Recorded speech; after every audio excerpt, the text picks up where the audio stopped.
ओम। 3 बार ओम का उच्चारण।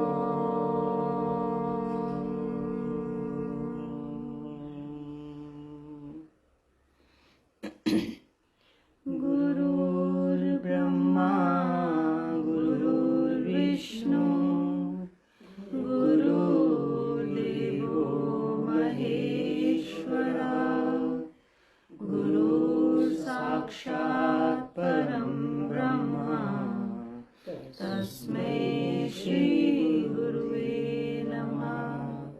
ध्यानमूलं गुरोर्मूर्ति पूजामूलं गुरोर्पदं मन्त्रमूलं गुरोर्वाक्यं मोक्षमूलं गुरुकृपा मोक्षमूलं गुरुकृपा। ओम।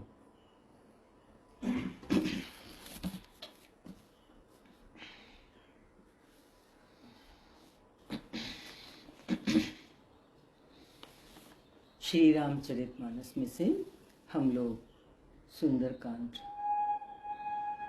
की हिंदी अनुवाद का स्वाध्याय कर रहे हैं।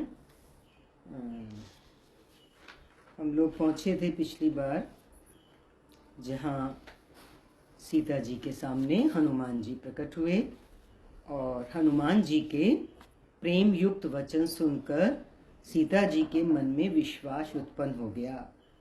क्या उन्होंने जान लिया कि ये मन, वचन और कर्म से कृपा सागर श्री रघुनाथ जी का दास है। भगवान का सेवक जानकर अत्यंत गाढ़ी प्रीति हो गई। नेत्रों में प्रेमाश्रुओं का जल भराया और शरीर अत्यंत पुलकित हो गया। सीता जी ने कहा, हे तात हनुमान, विरह सागर में डूबती हुई मुझको तुम जहाज हुए। हमारी सबकी आपकी बात है। भगवान का कोई भक्त मिल जाता है जीवन में तो क्या लगता है, सहारों का सहारा मिल गया। भगवान स्वयं तो जो सृष्टि में कण कण में व्यापक हैं, सामने नहीं आते ना। किस रूप में सामने आते हैं? इसी रूप में सामने आते हैं।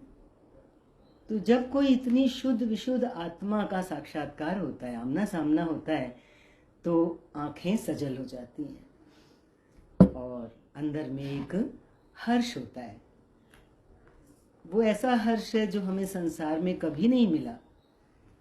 ऐसे दर्शनों से, महानुभावों, संतों, महापुरुषों के दर्शन से ऐसे ही हृदय पुलकित होता है जैसे यहाँ सीता जी महसूस कर रही हैं। ये सीता कौन है? ये सीता हमारी आत्मा ही है। हमारी आत्मा को कितना हल्कापन फील होता है जब हम अपने गुरु के चरणों में होते हैं। उस समय ऐसे लगता है कि जैसे सब कुछ विस्मरण हो गया, कुछ याद ही नहीं है। देखो कितना बड़ा सौभाग्य है परमेश्वर के किसी भक्त से मिल जाना। कहते डूबते को सहारा मिल गया, जहाज मिल गया। इतना बड़ा समुद्र पार करना कितना मुश्किल है, जहाज से ही पार करते हैं ना समुद्र को, हैं? और ये भव सागर जो समुद्र है, इसको हम भगवान के भक्त के सहारे ही पार कर सकते हैं। वो जहाज का काम करते हैं। कहते हैं ना, राम नाम की नैया लेकर गुरु आते हैं। वो क्या देते हैं हमारे को? राम का नाम ही तो नाम देते हैं। कहते हैं ना, नामी से नाम बड़ा। नामी को तो कभी नहीं देख सकते, लेकिन नाम को देख सकते हैं। अपनी आंखों के सामने लिखो रा म राम तो दिखता है ना, लोगों को लगता है भक्ति कैसे करें, प्रभु से प्रेम कैसे करें। तो सभी महापुरुषों का कहना है कि नाम से जुड़ जाओ। कैसे? रामायण में भी तो आया कि भगवान ने जो पत्थर डाले वो नहीं तरे, और भक्तों ने जिन पत्थरों पर क्या लिखा, राम लिख दिया, वो पत्थर तर गए। तो राम के नाम की जो महिमा है वो तो स्वतः सिद्ध है, लेकिन हमारा अंतर जल्दी से ना पकड़ता नहीं है, विश्वास नहीं करता। घंटों राम राम या श्याम श्याम या कुछ भी बोल करके हमें कुछ मिलता दिखाई नहीं पड़ता। ऐसा लगता क्या हुआ, ये नाम ले लिया तो 2 अक्षर का। लेकिन इसकी महिमा संतों ने जानी है, तभी वो नाम की महिमा को बखानते हैं हम लोगों के लिए, क्योंकि वो तो उसका रूप है। यहाँ पर वही बात आ रही है, डूबते के जहाज, जैसे डूबते के लिए जहाज का सहारा होता है, ऐसे ही प्रभु का भक्त हमारे लिए है। वो बोली, मैं बलिहारी जाती हूँ अब छोटे भाई लक्ष्मण जी सहित खर के शत्रु सुखधाम प्रभु का कुशल मंगल कहो। श्री रघुनाथ जी तो कोमल हृदय कृपालु हैं, फिर हे हनुमान उन्होंने किस कारण ये निष्ठुरता धारण कर ली है। हमें आपको भी लगता है हम भगवान को इतना चाहते हैं, उसके रास्ते भी चले हैं, भगवान इतने निष्ठुर हैं, मुझे दर्शन नहीं दे रहे हैं। ऐसे लगता है ना अंदर में, मेरा काम कब पूरा होगा। दर्शन नहीं दे रहे से मतलब अंदर में एक तृप्ति नहीं आ रही, एक अधूरापन फील होता रहता है, एक वियोग। आत्मा क्या महसूस करती है? वियोग महसूस करती है ना परमात्मा से। तो एक अंदर में ऐसे लगता है भगवान इतने निष्ठुर हैं क्या। लेकिन देखो वो क्या कह रही है आगे, सेवक को सुख देना उनकी स्वाभाविक बान है। सेवक को सुख देना, भगवान किसको सुख देते हैं? अपने बच्चों को तो सुख देते हैं। इतनी दुनिया है, सेवक कौन है? कोई बाहर की सेवा तो भगवान को चाहिए नहीं, जो उनको चाहता है वही उनका सेवक है। बंद कर दो फोन, ऑफ करके रख दो 1 घंटे के लिए, अगर ज्यादा बज रहा है तो। ये भी हमें समझना है प्रभु की सेवा का मतलब क्या है, बाहर की ना समझ लें। प्रभु की सेवा का मतलब है प्रभु से प्रेम करना, प्रभु से प्रेम। और प्रभु से प्रेम का क्या अर्थ है? बस वो मुझे चाहे ना चाहे, मैं उनको चाहता हूं, है ना। भगवान मुझे देखें या ना देखें, वो मुझे कहीं भी पटकें, वो मेरे साथ कुछ भी करें, लेकिन मैं तो उनको चाहता ही रहूंगा। ये प्रेम है, ये सेवा है। राजी में राजी, रजा में राजी। हाँ, ये सेवा है। सुख देना तो उनका स्वाभाविक। देखो इसलिए हम डिटेल में जा रहे हैं, पढ़ रहे हैं ना ये, तो हमारी रहनी में भी ये चीज ढले। सीता जी भगवान राम की क्या है? आत्मा है। वो परमात्मा है तो वो आत्मा है। वो क्या भाव रख रही हैं, वो भाव ही तो हमारे जीवन को बनाने वाले हैं। अगर हम सुंदरकांड पढ़ रहे हैं तो वो कह रही हैं कि सुख देना तो उनका स्वभाव है। वे रघुनाथ जी क्या कभी मेरी भी याद करते हैं? हे तात, क्या कभी उनके कोमल सांवले अंगों को देखकर मेरे नेत्र शीतल होंगे? कैसे हमारा हृदय निराशा से भरा हुआ होता है। सीता जी इस टाइम कैसी हैं? निराशा से तो भरी हुई हैं। क्या मुझे कभी उनके दर्शन होंगे? ये शंका किसको होती है? हर भक्त को, हर भक्त को होती है। क्या मुझे कभी उनके दर्शन होंगे? मेरा काम कब पूरा होगा? मुझे कब तृप्ति आएगी? मुंह से वचन नहीं निकलता, नेत्रों में उनके आंसू से जल भर आया। बड़े दुख से वे बोली, हा नाथ, आपने मुझे बिल्कुल ही भुला दिया। सीता जी को विरह से परम व्याकुल देखकर हनुमान जी कोमल और विनीत वचन बोले। फिर हमारी अंदर में ये तड़पती हुई आत्मा को शांत कौन कर सकता है? गुरु के वचन करते हैं। हम क्यों जाते हैं सत्संग? हम क्यों जाते हैं गुरुओं के पास? क्योंकि उनका एक एक वचन ऐसे लगता है जैसे हमारे अंदर से धधकती हुई आग को कोई ठंडा कर रहा है। चाहे वो सांसारिक आग हो, चाहे वो आध्यात्मिक तप हो, ताप हो हमारे अंदर। आध्यात्मिक सफर पे भी तो एक तप है, ताप है ना, कि हम अपने को झुलसाते हैं इस रास्ते पर चलकर। ऐसे ही तो ये रास्ता तय नहीं होता है, लेकिन जब हम झुलसते हैं, कहने के एक शब्द है, वो जो अग्नि है, आध्यात्मिक अग्नि जो है, वो हमें जलाती नहीं है, वो तपस्या कराती है हमारे से, लेकिन होती बहुत शीतल है।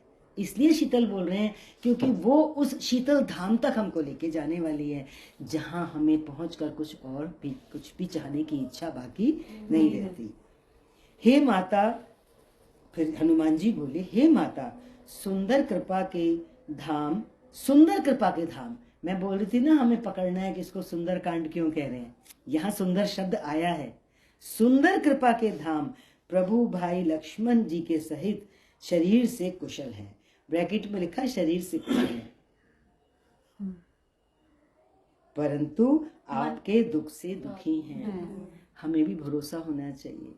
आज अगर भक्त दुखी है, उनका प्रेम करने वाला दुखी है, तो भगवान भी कभी सुखी रह सकते नहीं।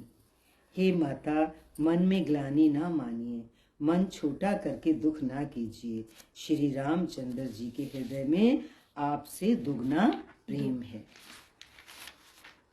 हे माता, अब धीरज धरकर श्री रघुनाथ जी का संदेश सुनिए।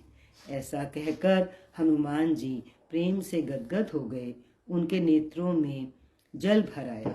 हनुमान जी बोले, श्री रामचंद्र जी ने कहा है कि हे सीते, तुम्हारे वियोग में मेरे लिए सभी पदार्थ प्रतिकूल हो गए हैं। वृक्षों के नए नए कोमल पत्ते मानो अग्नि के समान, काल रात्रि के समान, चंद्रमा सूर्य के समान हो गया है। और कमलों के वन भालों के वन के समान हो गए हैं। कमल का फूल कितना कोमल होता है, लेकिन जैसे एक शूल भाला लग रहा हो उनके सीने में। मेघ मानो खौलता हुआ तेल बरसाते हैं। बरसात हो तो अच्छा लगता है? लेकिन ऐसे लगता है कि आग बरस रही है। जो हित करने वाले थे वे ही अब पीड़ा देने लगे हैं। त्रिविध शीतल मंद और सुगंध वायु सांप के श्वास के समान जहरीली और गर्म हो गई है। शीतल वायु में कैसा लगता है, कितना बयार बह रही है, मीठी मीठी हवा बह रही है। मीठी हवा भी बहे तो उनको कैसी लग रही है, जैसे सर्प डस रहे हो, माना उनको कहीं भी सुख नहीं है। आत्मा और परमात्मा का जो वियोग है वो कैसा है देखो। और वह मन सदा तेरे ही पास रहता है। मन का दुख कह डालने से कुछ घट जाता है, पर कहूं किससे, ये दुख कोई जानता नहीं। हे प्रिय, मेरे और तेरे प्रेम का रहस्य एक मेरा मन ही जानता है।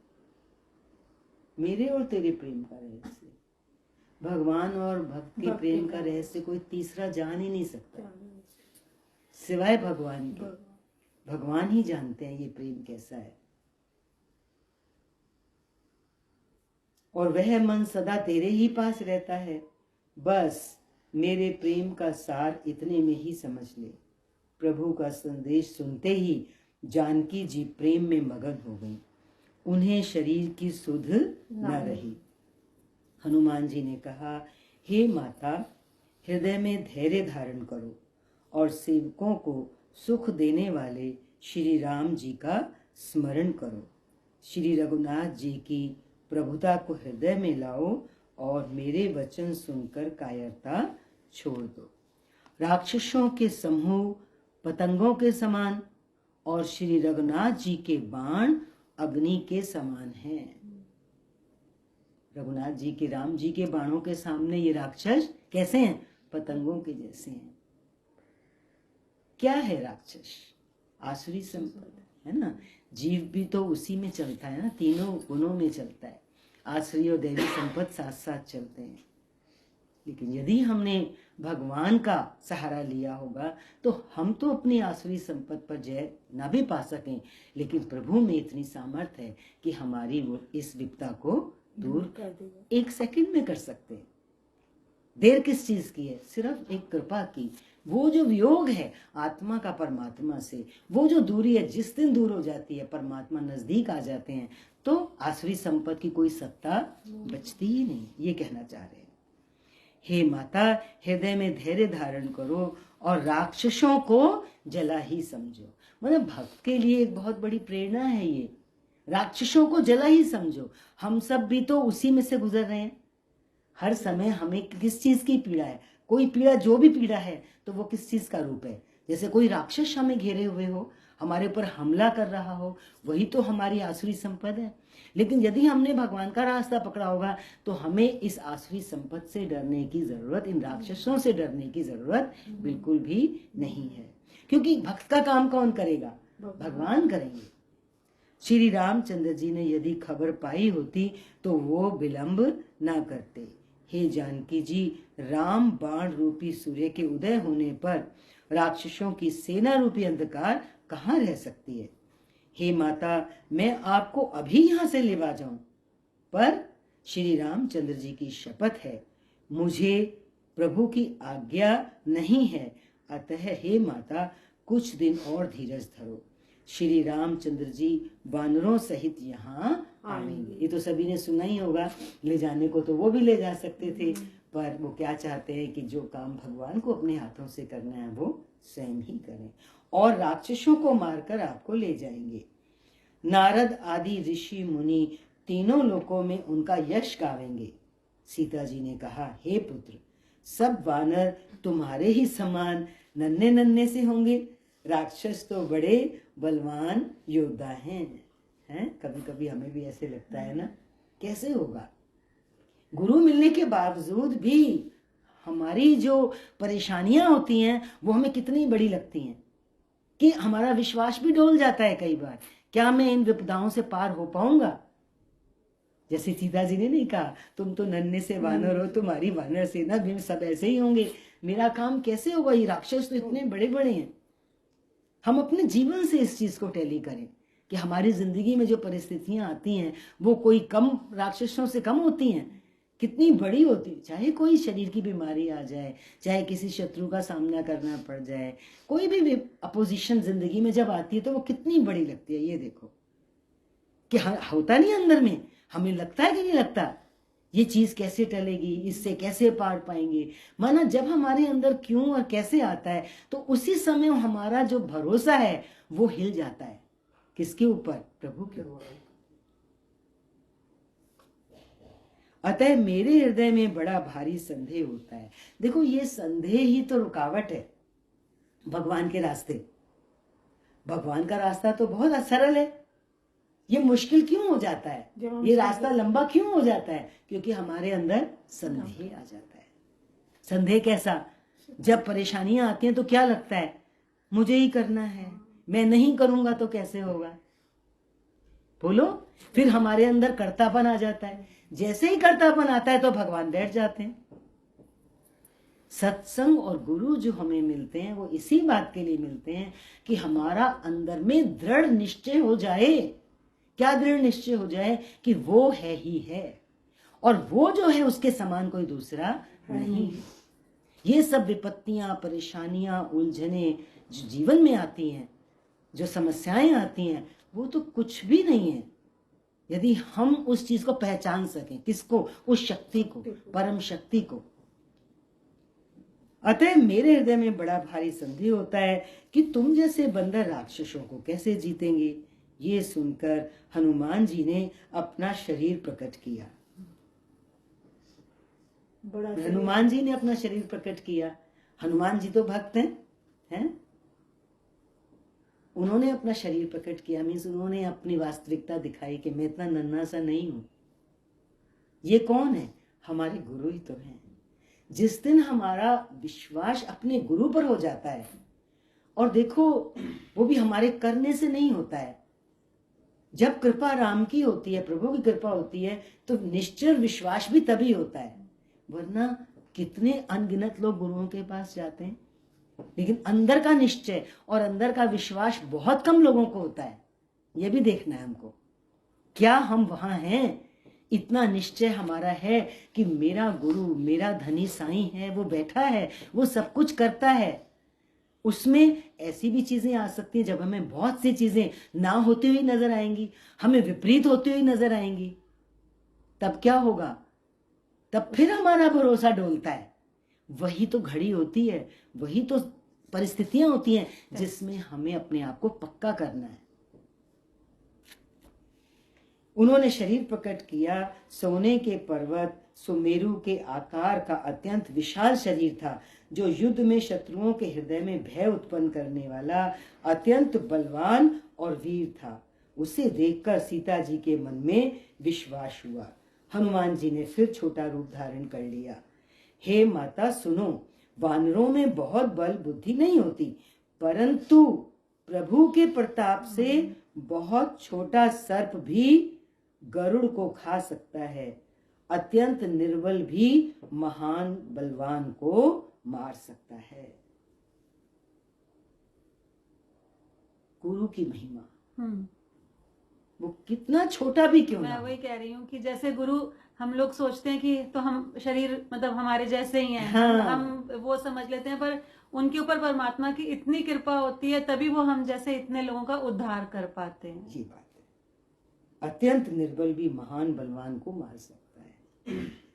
ये भरोसा कितना बड़ा है। देखो, हमें सुंदरकांड इसलिए पढ़ना है कि हमारी स्थिति बने। भक्ति, प्रताप, तेज और बल से सनी हुई हनुमान जी की वाणी सुनकर सीता जी के मन में संतोष हुआ।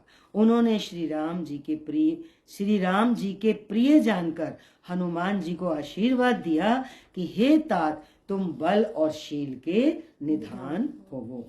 हे पुत्र, तुम अजर मना बुढ़ापे से रहित अमर और गुणों के खजाने होवो। श्री रघुनाथ जी तुम पर बहुत कृपा करें, प्रभु कृपा करें। ऐसा कानों से सुनते ही हनुमान जी पूर्ण प्रेम में मगन हो गए। हनुमान जी ने बार बार सीता जी के चरणों में सिर नवाया और फिर हाथ जोड़कर कहा, हे माता, अब मैं कृतार्थ हो गया। आपका आशीर्वाद अचूक है, ये बात प्रसिद्ध है। हे माता सुनो, सुंदर फल वाले वृक्षों को देखकर मुझे बहुत ही भूख लगाई है। सीता जी ने कहा, हे बेटा सुनो, बड़े भारी योद्धा राक्षस इस वन की रखवाली करते हैं। हनुमान जी ने कहा, हे माता, यदि आप मन में सुख माने, प्रसन्न होकर आज्ञा दें, तो मुझे उनका भय तो बिल्कुल नहीं है। हनुमान जी को बुद्धि और बल में निपुण देखकर जानकी जी ने कहा, जाओ हे तात, श्री रघुनाथ जी के चरणों को हृदय में धारण करके मीठे फल खाओ। कुछ भी करें तो क्या करें? पहले हृदय में श्री रघुनाथ जी को रखें। हाँ। वे सीता जी को सिर नवाकर चले और बाग में घुस गए। फल खाए और वृक्षों को तोड़ने लगे। वहां बहुत से योद्धा रखवाले थे। उनमें से कुछ को मार डाला और कुछ ने जाकर रावण से पुकार की और कहा, हे नाथ, एक बड़ा भारी बंदर आया है। उसने अशोक वाटिका उजाड़ डाली। अशोक वाटिका उजाड़ डाली। कैसी वाटिका है? जहां शोक नहीं होता। फल खाए, वृक्षों को उखाड़ डाला और रखवालों को मसल मसल कर जमीन पर डाल दिया। ये सुनकर रावण ने बहुत से योद्धा भेजे। उन्हें देखकर हनुमान जी ने गर्जना की। हनुमान जी ने सब राक्षसों को मार डाला। कुछ जो अधमरे थे चिल्लाते हुए दौड़े। फिर रावण ने अक्षय कुमार को भेजा। वो असंख्य श्रेष्ठ योद्धाओं को साथ लेकर आया। उसे आते देख हनुमान जी ने एक वृक्ष हाथ में लेकर ललकारा और उसे मारकर बहुत जोर से महाध्वनि से गर्जना की। उन्होंने सेना में कुछ को मार डाला और कुछ को मसल डाला और कुछ को पकड़ पकड़ कर धूल में मिला दिया। कुछ ने फिर जाकर पुकार करी कि हे प्रभु, बंदर बहुत ही बलवान है। पुत्र का वध सुनकर रावण क्रोधित हो उठा और उसने अपने बड़े पुत्र मेघनाथ को भेजा। उससे कहा कि हे पुत्र, उसे मारना नहीं, उसे बांध लाना। उस बंदर को देखा जाए कि कहाँ का है। इंद्र को जीतने वाला। अब देखो, इसमें एक चीज और भी दिखाई देती है। बंदर हनुमान जी भक्त है ना भगवान के, देखने में छोटे हों लेकिन कितना विशाल रूप है उनका, कितने बड़े बड़े राक्षसों को, रावण के पुत्र को मार डाला। तो गुरु हमेशा कैसा होता है, बहुत महान होता है। उसकी जो शक्तियां होती हैं, उसकी जो महिमा होती हैं, वो नजर नहीं आ सकती कभी, और वो सबको प्रकट भी नहीं करता है। हनुमान जी ने अपनी विशालता कब प्रकट करी, जब सीता जी ने संदेह करा, और फिर जब आवश्यकता हुई, जब रावण के का पुत्र आया, सेना लेके आया, तब उसने उनको ललकारा और उनका ध्वंस किया। इंद्र को जीतने वाला अतुलनीय योद्धा मेघनाथ चला। भाई का मारा जाना, अक्षय मारा गया ना अभी ऊपर, भाई का मारा जाना सुन उसे क्रोध हो आया। हनुमान जी ने देखा कि अब की तो भयानक योद्धा आया है। तब वे कट कटाकर गरजे और दौड़े। उन्होंने एक बहुत बड़ा वृक्ष उखाड़ लिया। उसके प्रहार से लंकेश्वर रावण के पुत्र मेघनाथ को बिना रथ का कर दिया। रथ को तोड़कर उसे नीचे पटक दिया। उसके साथ जो बड़े बड़े योद्धा थे, उनको पकड़ पकड़ कर हनुमान जी अपने शरीर से मसलने लगे। भगवान के भक्त की शक्ति, गुरु की शक्ति। हम राक्षसों से घिरे हुए हैं। राक्षस मीन्स आसुरी संपत, ऐसे संसार को हम नहीं कह रहे हैं। उन सबको मारकर फिर मेघनाथ से लड़ने लगे। ये युद्ध कौन कर सकता है? हमारे लिए हमारा गुरु ही कर सकता है, हम कुछ नहीं कर सकते। लड़ते हुए वे ऐसे मालूम होते थे मानो दो गजराज, दो श्रेष्ठ हाथी भिड़ गए हों। हनुमान जी उसे घूंसा मारकर वृक्ष पर जा चढ़े। उसको क्षण भर के लिए मूर्छा आ गई। किसको? मेघनाथ। फिर उठकर उसने बहुत माया रची, परंतु पवन के पुत्र उससे जीते नहीं जाते। मुश्किल हुआ हनुमान जी को जीतना। अंत में उसने ब्रह्मास्त्र का प्रयोग किया, संधान किया। तब हनुमान जी ने मन में विचार किया कि यदि ब्रह्मास्त्र को नहीं मानता हूं तो उसकी अपार महिमा मिट जाएगी। बुद्धि वाले हैं ना हनुमान जी, ऐसे ही नहीं, कुछ भी नहीं करते हैं, अपने आप को निमाना भी कर लेते हैं। जैसी स्थिति वैसा ही व्यवहार। उसने हनुमान जी को ब्रह्म बाण मारा। उसके लगते ही वे ब्रह्म वृक्ष से नीचे गिर पड़े, परंतु गिरते समय भी उन्होंने बहुत सी सेना मार डाली। जब उसने देखा कि हनुमान जी मूर्छित हो गए हैं, तब वह उनको नागपाश से बांध कर ले आया। रावण ने कहा था ना उसको बांध के ले आना, हम भी देखना चाहते हैं। शिव जी कहते हैं, हे भवानी सुनो, जिनका नाम जपकर ज्ञानी विवेकी मनुष्य संसार के बंधन को काट डालते हैं, जन्म मरण के बंधन को काट डालते हैं, उनका दूत कहीं बंधन में आ सकता है?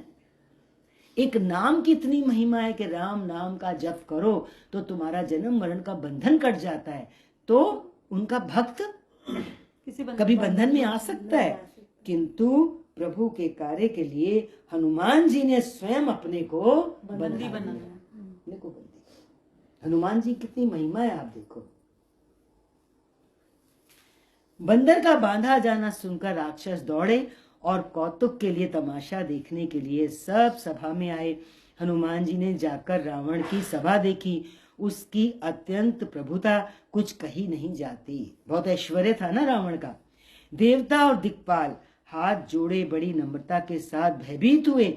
सब रावण की भौं ताक रहे हैं, माना उसका रुख देख रहे हैं। उसका ऐसा प्रताप देखकर भी हनुमान जी के मन में जरा भी डर नहीं हुआ। प्रभु के भक्त को किस बात का डर? कितना भी ऐश्वर्य हो, कितना भी बड़ा कोई राजा हो, उसकी वैभव हो उसका, लेकिन भक्त के सामने तो वो एक कंकड़ा के समान भी नहीं है। वो ऐसे निशंक खड़े रहे जैसे सर्पों के समूह में गरुड़ निशंक निर्भय रहते हैं। कैसा होता है गुरु, देखा है आपने? हैं गुरु कैसा होता है? हम जब गुरु की इस शहनशाही की बात करते हैं तो हमें वो याद आते हैं, वो मैथमेटिक्स के जो टीचर थे, उनका भी तो राम से ही नाम था। अमेरिका भी गए थे वो, अक्सर भूल जाती हूँ मैं उनका नाम, जो भी है। वो जाने लगे तो जहाज चढ़ने लगे, जहाज चढ़ने लगे तो एक राजा पहले बैठा हुआ था, तो कहते हैं उसको उतारो। एक जहाज में 2 राजा नहीं चढ़ सकते, और चप्पल पहनी हुई थी हवाई, और एक चप्पल जो मोची से पहले टूट जाती थी उससे सिलवा लेते थे ना, वो सिली हुई थी। राम बादशाह, वो अपने को क्या बोलते थे? राम बादशाह। नाम याद आएगा तो जरूर बताऊंगी। बड़े अद्भुत महापुरुष थे।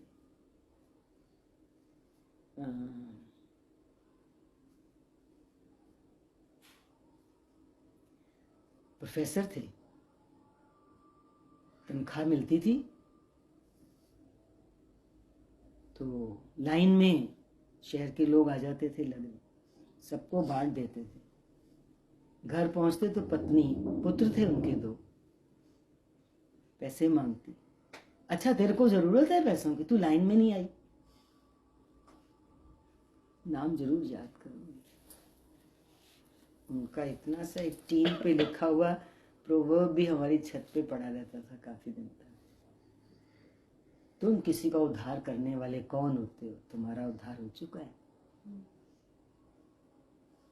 2 पुत्र थे छोटे छोटे, घर छोड़ के जाने लगे। राम की महिमा बता रही हूं। राम बादशाह, भक्त के सामने ये पूरी सृष्टि का जो ऐश्वर्य है ना, वो कुछ भी नहीं है। ऐसे चलता है। कौन? गुरु परमात्मा, राम का भक्त। और इस तरह से चलने वाला हमने अपना भी एक सन्यासी गुरु देखा। बिरला मंदिर में एक बार, आपने स्वामी राम किंकर का नाम तो जरूर सुना होगा। वो रामायण कर, आपने सुना होगा राम किंकर जी का, नहीं सुना? रामायण बहुत करते थे, बड़े फेमस थे, बड़ी फेमस थी उनकी राम कथा।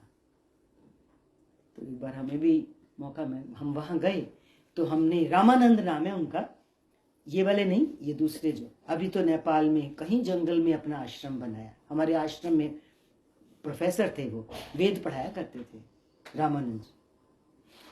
किसी महापुरुष को इस तरह से बादशाह की तरह चलते हुए हमने आंखों से उनको देखा। वो सीढ़ियों में चढ़ रहे थे, वो सीन और वो विग्रह, मेरे हस्बैंड भी मेरे साथ थे, उनका हमें कभी नहीं भूलता।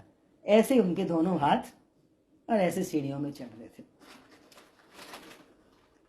और वही हमारे लक्ष्मी भगवान हमेशा कहते थे, याद है?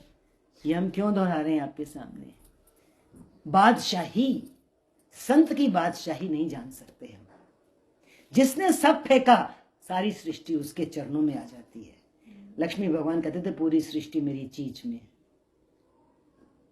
ये वचन है लक्ष्मी भगवान। जिस लक्ष्मी भगवान ने कभी चेक पर साइन नहीं किया, माना क्या, उनके अपने पास एक फूटी कौड़ी भी नहीं थी। और क्या शान थी उनकी, पूरे वर्ल्ड में उनके भक्त। हिंदुस्तान की तो बात छोड़ो, हिंदुस्तान के किसी शहर को नहीं निकाल के ला सकते जहाँ भगवान का सत्संग ना हो। तो ऐसे ऐसे संत। रामानुजन शायद वो जो थे, हाँ, वो जो प्रोफेसर बता रहे हैं, रामानुजन। उनकी बड़ी कहानियां हैं, उनके बारे में पढ़ना चाहिए, ऐसे संतों के बारे में। ये इसलिए आया कि जब हनुमान जी ने उसकी प्रभुता देखी, किसकी? रावण की, तो वो कैसा था? निशंक थे हनुमान जी। और क्या है? छोटे से बंदर हैं। उनको रावण को देख के कुछ भी नहीं लगा। क्यों? क्योंकि वो राम के भक्त थे ना। क्योंकि वो राम के भक्त की महिमा समझनी है। ये सुंदर कांड है, इससे हमारा हृदय सुंदर होता है। हम ये जान पाते हैं कि भक्ति में कितनी शक्ति है। भक्ति ही तो सब कुछ है। और भक्ति क्या है? भक्ति भी क्या है? बस मेरा प्रभु, मेरे प्रभु के सिवाय दूसरा कोई है ही नहीं, ये भक्ति है। हनुमान जी को देखकर रावण दुर्वचन कहता हुआ खूब हंसा। फिर पुत्र वध का स्मरण किया तो उसके हृदय में विषाद उत्पन्न हो गया। लंकापति रावण ने कहा, रे वानर, तू कौन है? किसके बल पर तूने वन को उजाड़कर नष्ट कर डाला? क्या तूने कभी मेरा नाम और यश कानों से नहीं सुना? रे शठ, मैं तुझे अत्यंत निशंक देख रहा हूं, तुझे कोई डर ही नहीं है मेरा।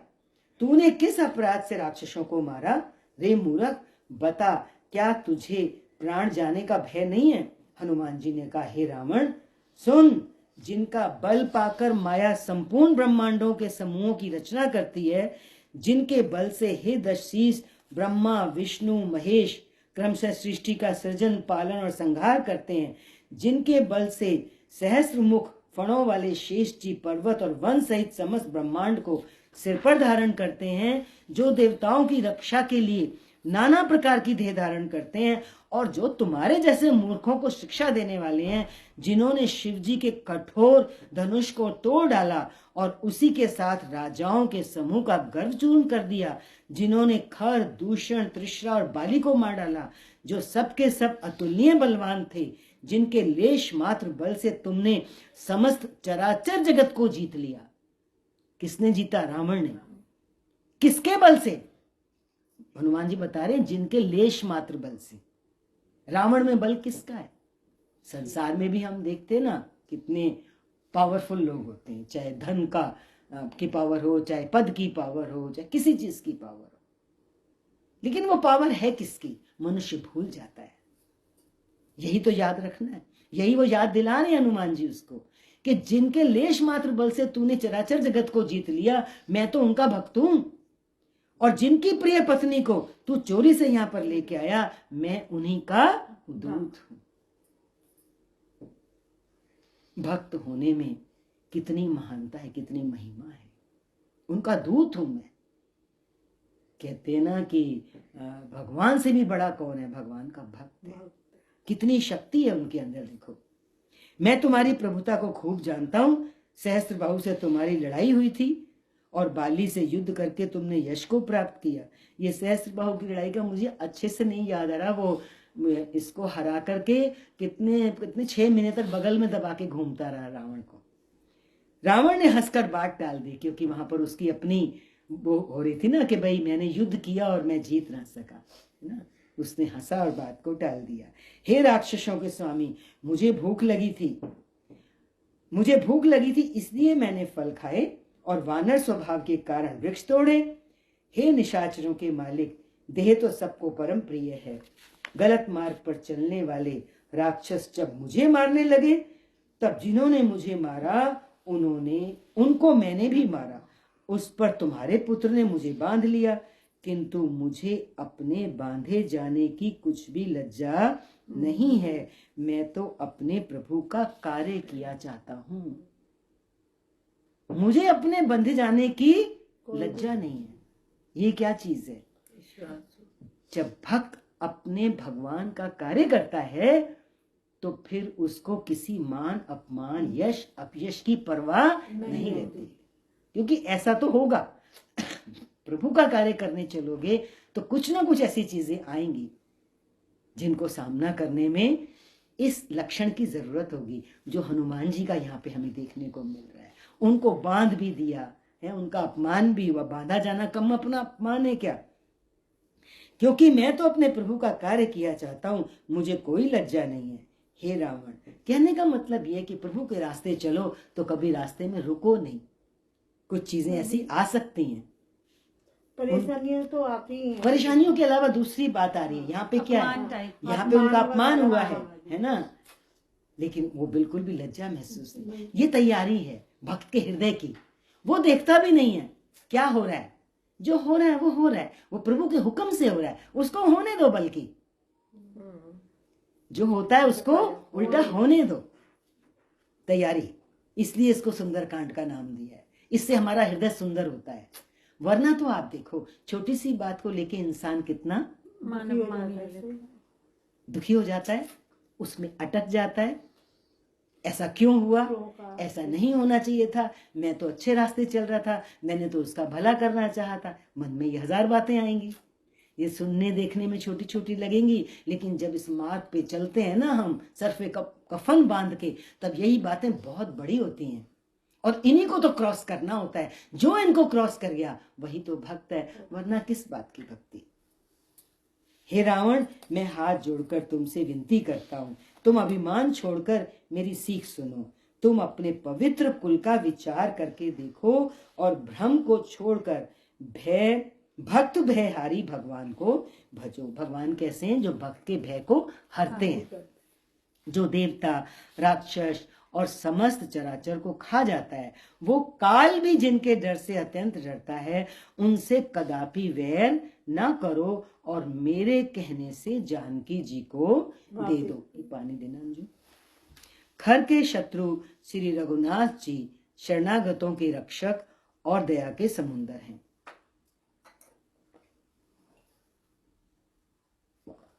शरण जाने पर प्रभु तुम्हारा अपराध भुलाकर तुम्हें अपनी शरण में रख लेंगे। तुम श्री राम जी के चरण कमलों को हृदय में धारण करो और लंका का अचल राज्य करो। ऋषि पुलत्स जी का यश निर्मल चंद्रमा के समान है, उस चंद्रमा में तुम कलंक ना बनो। रावण के जो कुल ऋषि हैं वो पुलत्स जी हैं, और यदि कुल का कोई भी गलत कार्य करता है तो उसके ऋषियों के माथे पर कलंक लगता है। तो ऐसी याद वो दिला रहे हैं कि तुम ऐसा मत करो। राम नाम के बिना वाणी शोभा नहीं पाती। आज के लिए तो ये लाइन काफी है। क्या सब बोल लो? राम नाम के बिना, और सारा दिन हमारी वाणी क्या बोलती है? अब शब्द भी ना बोले, कुछ कुछ बोलते रहते हैं। राम बोला पूरे दिन में एक बार भी है? अब हंसने से तो बात नहीं बनेगी, अब तो राम बोलना पड़ेगा। यहाँ आ गए, आप फंस गए हैं, अब जिंदगी में नहीं भूल पाओगे। राम नाम के बिना वाणी शोभा ही नहीं पाती। मद मोह को छोड़कर विचार कर देखो, हे देवताओं के शत्रु, सब गहनों से सजी हुई सुंदरी स्त्री भी कपड़ों के बिना शोभा नहीं देती। स्त्री निर्वस्त्र हो और सारे गहने जेवरात उसको पहना दो, खूब सजा दो, क्या वो शोभा देगी? ठीक इसी तरह से हमारे जीवन में सब कुछ हो, लेकिन जिह्वा पर राम का नाम ना हो तो जीवन क्या है? जैसे निर्वस्त्र नारी। राम विमुख पुरुष की संपत्ति और प्रभुता रही हुई भी चली जाती है। राम विमुख पुरुष की संपत्ति और प्रभुता, जीवन में जो कुछ प्राप्त किया होता है वो भी चला जाता है, और उसका पाना ना पाने के समान है। जिन नदियों के मूल में कोई जल स्रोत नहीं है, अर्थात जिन्हें केवल बरसात का ही आसरा है, वे वर्षा बीत जाने पर फिर तुरंत ही सूख जाते हैं। हमारे जीवन का मूल स्रोत क्या है? हमारे जीवन का मूल स्रोत राम नाम है।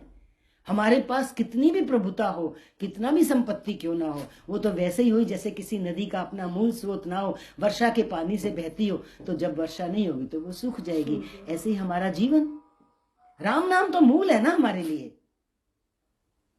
सुबह शाम तो ले लें, अभी तक नहीं लिया राम का नाम तो नियम तो बना लो। दिन में कितनी बार कृष्णा ले सकते हो? सच्ची कम से कम बता दो।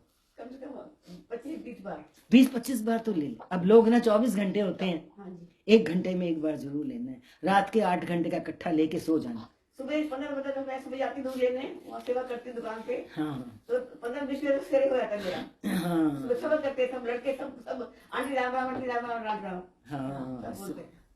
बैठ के करना शांति से, वो तो जोश जोश में बोल देते हो ना। राम की महिमा को समझते हुए, है ना, वो तो व्यवहार में हो गया, शांति में बैठ करके। क्योंकि आज सुंदरकांड में क्या आ रहा है? हमारे जीवन का जो मूल स्रोत है वो राम। हे रावण सुनो, मैं प्रतिज्ञा करके कहता हूं कि राम विमुख की रक्षा करने वाला कोई भी नहीं है। हजारों शंकर, विष्णु, ब्रह्मा भी श्री राम जी के साथ द्रोह करने वाले तुमको नहीं बचा सकते, है ना। मोह ही जिसका मूल है, ऐसे अज्ञान जनित बहुत पीड़ा देने वाले तम रूप अभिमान का त्याग कर दो। तम रूप अभिमान, अभिमान कैसा है? अंधकार के जैसा है। मनुष्य को होता है ना, एक सामान्य व्यक्ति को तो अभिमान ही, अभिमान कहने को एक शब्द है, लेकिन देखो हम सबके अंदर ही होता है, हम किस चीज की शक्ति में चलते हैं। मेरे पास ये है, मेरे पास वो है, बेटा है, बहू है, पोता है, पोती है, मित्र हैं, रिश्तेदार हैं, संबंधी हैं, धन है, ये सब क्या है। चाहे हम इसका अभिमान नहीं कर रहे, पर यदि हम इसका आसरा लेके चल रहे हैं तो ये अभिमान ही तो है। लेकिन क्या ये सब चीजें हमारी रक्षा कर सकती हैं? नहीं कर सकती। वो यही कह रहे हैं, यह अंधकार है, इसका त्याग कर दो और रघुकुल के स्वामी, कृपा के समुंदर भगवान श्री रामचंद्र जी का भजन करो। ये सब उसने दिया, इसलिए दिया कि तुम मेरा भजन करो। फिर हम इसका भजन नहीं करें, होता तो यही है ना, माया मिलती है, माया में होते हैं, वो हमारी सहचर्य साथ साथ चलती है, लेकिन उसका हम रूप नहीं हो जाए। रूप होने का मतलब होता है कि हमारा चिंतन उसका ना चले। बात को समझ रहे हो? हम जिस चीज में बैठे हैं, क्या हमारा उस चीज का चिंतन चल रहा है? उस चीज का चिंतन चल रहा है तो हम उसका रूप हो गए। अगर उसमें बैठे हैं कोई फर्क नहीं पड़ता, लेकिन चिंतन राम का चले तब तो सार्थक है। अभिमान का त्याग कर दो, रघुकुल के स्वामी, कृपा के समुद्र भगवान श्री रामचंद्र जी का भजन करो। यद्यपि हनुमान जी ने भक्ति, ज्ञान, वैराग्य और नीति से सनी हुई बहुत सी हित की वाणी कही, तो भी वह महान अभिमानी रावण बहुत हंसकर व्यंग से बोला कि हमें ये बंदर बड़ा ज्ञानी गुरु मिला। हमारी तो बात है, हमें कोई समझाता है ना तो हमें क्या लगता है अंदर में, बड़ा ज्ञानी बन रहा है, ये सोच रहा है मैं तो मूर्ख हूं, मुझे सब पता है। और वाकई सबसे बड़ा मूर्ख वही होता है जिसको पता तो सब कुछ होता है, लेकिन चलता वो इतना भी नहीं। इसलिए उसको जब कोई शिक्षा देता है तो ऐसा ही लगता है जैसे रावण को लगा कि हमको तो ज्ञानी गुरु मिला। हंसकर व्यंग से बोला, रे दुष्ट, तेरी मृत्यु निकट आ गई है, अधम मुझे शिक्षा देने चला है। हनुमान जी ने कहा, इससे उल्टा ही होगा, अर्थात मृत्यु तेरी निकट आई है, मेरी नहीं। ये तेरा मति भ्रम है, बुद्धि का फेर है तेरा कि तू मेरी मृत्यु देख रहा, आई मृत्यु तेरी है, मैंने प्रत्यक्ष जान लिया है। हनुमान जी ने तो सच्चाई जो थी उसको समझ लिया, क्योंकि जब कोई सच की बात को ग्रहण ना करे, हम तो उसको सही रास्ता बताते हैं, लेकिन उसकी समझ में ना आए तो अंदर में लगता है ना इसका दिन खराब आने शुरू हो गए। किसी को समझ दो और वो ले ही ना, ये यहाँ पे वो कह रहे हैं। हनुमान जी के वचन सुनकर वो बहुत ही क्रोधित हुआ, अरे इस मूर्ख का प्राण शीघ्र ही क्यों नहीं हर लेते। सुनते ही राक्षस उन्हें मारने दौड़े। उसी समय मंत्रियों के साथ विभीषण जी वहां आ पहुंचे। उन्होंने सर नवाकर बहुत विनय करके रावण से कहा कि दूत को मारना नहीं चाहिए, ये नीति के विरुद्ध है। हे गोसाई, कोई दूसरा दंड दिया जाए। सबने कहा, भाई ये सलाह तो उत्तम है। ये सुनते ही रावण हंसकर बोला, अच्छा तो बंदर को अंग भंग करके लौटा दिया जाए। मैं सबको समझाकर कहता हूं कि बंदर की ममता पूंछ पर होती है, अतः तेल में कपड़ा डुबोकर उसे इसकी पूंछ में बांधकर फिर आग लगा दो। जब बिना पूंछ का ये बंदर अपने स्वामी के पास जाएगा, तब ये मूर्ख अपने मालिक को साथ लेकर के आएगा, जिनकी इसने बहुत बढ़ाई की है। मैं जरा उनकी प्रभुता तो देखूं। ये वचन सुनते ही हनुमान जी मन में मुस्कुराए और मन ही मन बोले कि मैं जान गया कि सरस्वती जी ने इसे ऐसी बुद्धि दी है। जब कुछ भी होता है संसार में, गलत होता है या ठीक होता है, प्रेरणा कहां से आती है? ऊपर से आती है। तो जब उसने ये बात बोली तो हनुमान जी ने क्या कहा कि सरस्वती जी ने ही इससे ऐसा कहलवाया। क्या कहलवाया? कि इसकी पूंछ में आग लगा दो। सृष्टि की जो सात्विक शक्तियां होती हैं, उनको पता होता है कि अब क्या होने वाला है। हमको तो देखने में लग सकता है ये कितना बुरा हो रहा है, कितना गलत हो रहा है, लेकिन अभी आप सबको तो पता ही है, कहानी तो सभी को मालूम है। रावण के वचन सुनकर मूर्ख राक्षस वही पूंछ में आग लगाने की तैयारी करने लगे। पूंछ के लपेटने में इतना कपड़ा और घी तेल लगा कि नगर में कपड़ा, घी और तेल ही नहीं रहा। हनुमान जी ने ऐसा खेल किया कि पूंछ बढ़ गई, लंबी होती गई। नगरवासी लोग तमाशा देखने आए। वे हनुमान जी को पैर से ठोकर मारते हैं और उनकी बहुत हंसी। ऐसा भी होता है? हनुमान जी को पैर से ठोकर मार दे, बड़ी बात नहीं है। एक तो पैर से ही ठोकर मारना होता है। भगवान के भक्तों की जब निंदा होती है तो वो पैर से ठोकर मारने से भी ज्यादा होती है। होता है कि नहीं होता है? होता है संसार में। ढोल बजते हैं, सब लोग तालियां पीटते हैं। हनुमान जी को नगर में फिराकर फिर पूंछ में आग लगा दी। अग्नि को जलते हुए देखकर हनुमान जी तुरंत ही बहुत छोटे रूप में हो गए। बंधन से निकलकर वे सोने की अटारियों पर जा चढ़े। उनको देखकर राक्षसों की स्त्रियां भयभीत हो गईं। तो किस बात की तैयारी है? भगवान का भक्त कैसा है, इस बात की तैयारी है सुंदरकांड के माध्यम से। भगवान का भक्त मीन्स हमारा हृदय कैसा हो, जैसे हनुमान जी। अपने प्रभु का कार्य करने के लिए भक्त सब कुछ सहता है। और कैसे सहता है? दुखी होकर नहीं सहता, सहर्ष सहता है। उस समय बंधन से निकलकर वे सोने की अटारियों पर जा चढ़े। उनको देखकर राक्षसों की स्त्रियां भयभीत हो गईं। उस समय भगवान की प्रेरणा से 49 पवन चलने लगे। जब सृष्टि के मालिक को कुछ करना होता है ना, तो आप देखेंगे, अपने जीवन से देखेंगे कि प्रकृति भी उसी हिसाब से चलनी शुरू हो जाती है। आग लगाई पूंछ में तो 49 हवाएं चलने लग पड़ी। जरूरत है ना, क्योंकि इतना तो वो दूर दूर पूरी लंका को जलाने के लिए ना भी पहुंच पाए, लेकिन तेज हवाएं चलेंगी तो यहाँ आग लगेगी तो तेज हवा से दूसरी जगह आग अपने आप पहुंच जाएगी और पूरी लंका यूं जल जाएगी। उस समय चलने लगी। हनुमान जी अट्टहास करके गरजे और बढ़कर आकाश से जा लगे। देह बड़ी विशाल परंतु बहुत ही फुर्तीली है।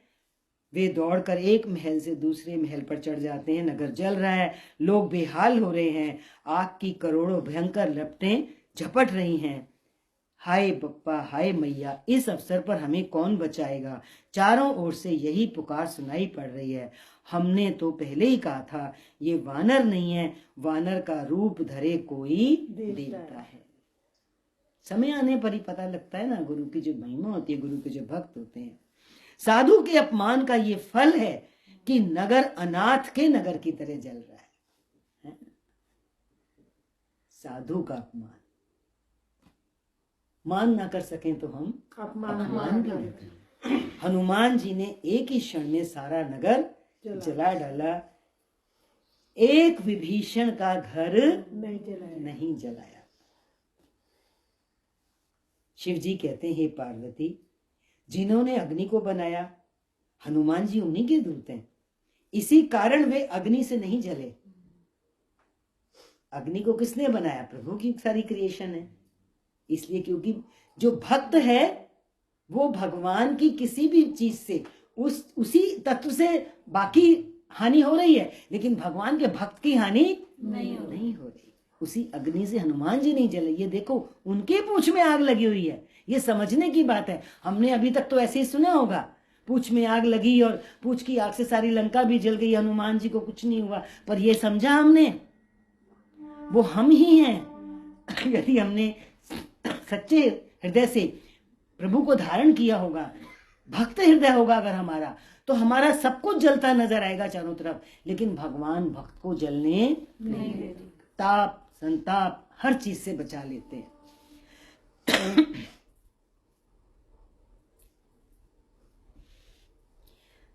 इसी कारण वे अग्नि से नहीं जले। हनुमान जी ने उलट पलट कर एक ओर से दूसरी ओर तक सारी लंका जला दी। फिर वे समुद्र में कूद पड़े। पूंछ बुझाकर थकावट दूर करके और फिर छोटा सा रूप धारण कर हनुमान जी जानकी जी के सामने हाथ जोड़कर जा खड़े हुए। हनुमान जी ने कहा, हे माता, मुझे कोई चिन्ह पहचान दीजिए, जैसे रघुनाथ जी ने मुझे दिया था। तब सीता जी ने चूड़ामणि उतार कर दी। हनुमान जी ने उसको हर्षपूर्वक ले लिया। चूड़ामणि कहाँ पहनी जाती है? हाँ। आपको वो सीन याद है जब विवाह हुआ था राम जी और सीता जी का, तो राम जी ने दिया था उनको चूड़ामणि, उन्हें यहाँ पहनाया था, वो उन्होंने उतार कर दिया। जानकी जी ने कहा, हे तात, मेरा प्रणाम निवेदन करना और इस प्रकार कहना, हे प्रभु, यद्यपि आप सब प्रकार से पूर्ण काम हैं, आपको किसी प्रकार की कामना नहीं है, तथापि दुखियों पर दया करना आपका स्वभाव है और मैं दीन हूँ, अतः उस विरध को याद करके हे नाथ मेरे भारी संकट को दूर कीजिए। उस प्रभु तक हम अपना संदेश किसके माध्यम से भेज सकते हैं? दूध के माध्यम से, भक्त के माध्यम से। हनुमान जी भक्त है ना, हमने बोला ना सीता जो है वो एक आत्मा है, हम सब के अंदर जो है। परमात्मा तक हमारी पहुंच किसके माध्यम से हो सकती है? तभी तो हम गुरु करते हैं, हम गुरु के पास जाते हैं, उनसे निवेदन करते हैं, चाहे वो हमारे सामने है या नहीं है। अंदर ही अंदर जो पुकार हम गुरु को करते हैं वो गुरु तक पहुंचती है। एक संस्था है सिद्ध योग करके संस्था, तो बहुत बड़ी संस्था है। बड़े उनके जो बिल्कुल पहले गुरु हुए थे, बड़े ही क्या उनकी तो महिमा नहीं कर सकती, एकदम कौन सी दुनिया में, उनकी फोटो भी देखो तो ऐसे। बॉम्बे गणेशपुरी में उनका बहुत बड़ा आश्रम। उनकी जो बिल्कुल लेटेस्ट स्त्री रूप में जो गद्दी पे बैठी, वो अब न्यूयॉर्क में कहीं आश्रम बनाया है, तो यहाँ पे उनके अमेरिकन भक्त भी बहुत आश्रम को चला है।